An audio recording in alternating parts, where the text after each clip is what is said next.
আমার সাথে আমার ওমা সন্তান আমার কাছে সমস্ত এক। আমার কাছে জয় যেমন বীরও তেমন, টু বি অনেস্ট। এবং আমি কখনোই কোনো সময় মানে ইলিটারেটের মতো বাচ্চাদেরকে কখনোই বাজে মন্তব্য করব না নিজের রাগ বা নিজের যোগ্যতা জাহির করার জন্য। সো আমি ওদের দুই ভাই একটা খেলার মেমোরিজ বলি।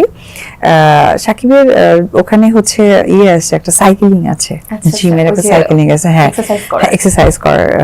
তো ওই সাইকেলিংটা তো একটু উঁচু, তো জয় তো আসলে বয়সের থেকে তুলনায় অনেক বড় লম্বা হয়ে গেছে, আবার বীর আবার একটু বয়সের তুলনায় সিমিলার বাড়ছে।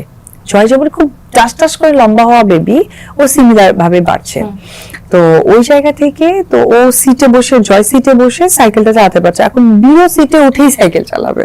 তা আমি জয়কে বললাম যে ও তো ছোট, তুমি তাহলে হ্যান্ডেলের দিকে বসে এইভাবে হও আর ও সিটে বসুক।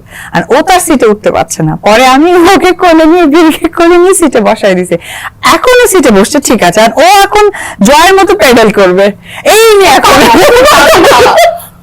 এই যে এখন তার মহা চিন্তা, সে কখনোই পেডালে পা দিবে, মানে কি যে একটা সিচুয়েশন।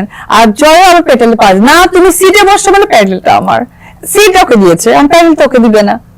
আর ও দিবে না মানে ও তো পাবে না, পাও তো ছোট।